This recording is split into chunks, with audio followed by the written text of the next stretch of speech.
There is a great deal of talk. December 10, 2015.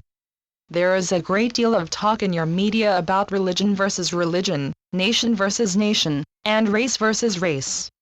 Unfortunately, in order for you to define who you are, it is necessary at some point for you to see what you are not, or what you refuse to be. That is just the function of the mirror in your societies. It is not seen clearly that the vast majority of you are using this to say internally, I am not that. I do not concur. It is not necessary for you to fight anything. It is enough that you be who you define yourselves to be. And toward that end we would make a couple of points.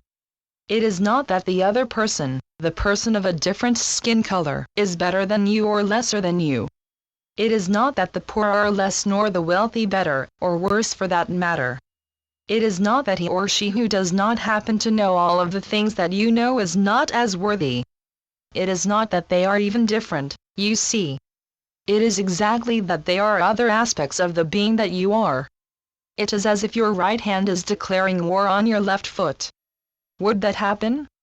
Actually, it does happen in the sense that one aspect of your consciousness is too often fighting with another. You are a mass of conflicting beliefs.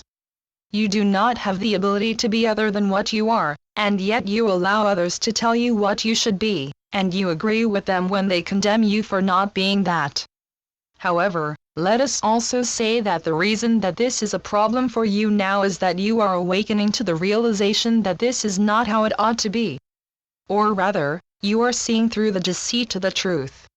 You are beginning to suspect that what little did manage to slip through in your revered books is actually true.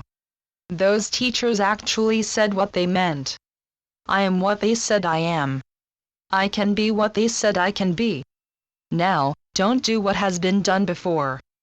Don't think that because you have that realization, if you have it, it means that you need to mount your steed and convert the world. Live your life as the one in realization. That is a more powerful way to teach than any other. Neither does it mean, however, that you ought to hide away and keep your truth a secret.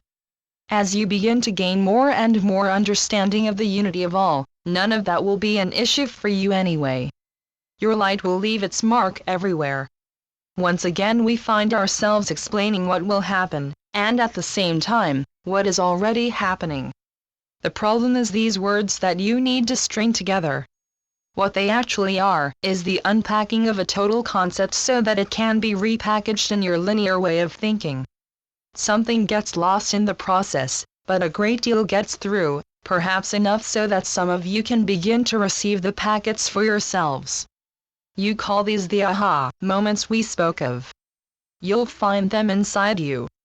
Picture humanity as a student that is a little happy with herself. And picture us as giving her a hug of appreciation. And that, dear friends, is where we will await you. In deepest love we leave you, until next we speak. Channeled by Ron Head. oraclesandhealers.wordpress.com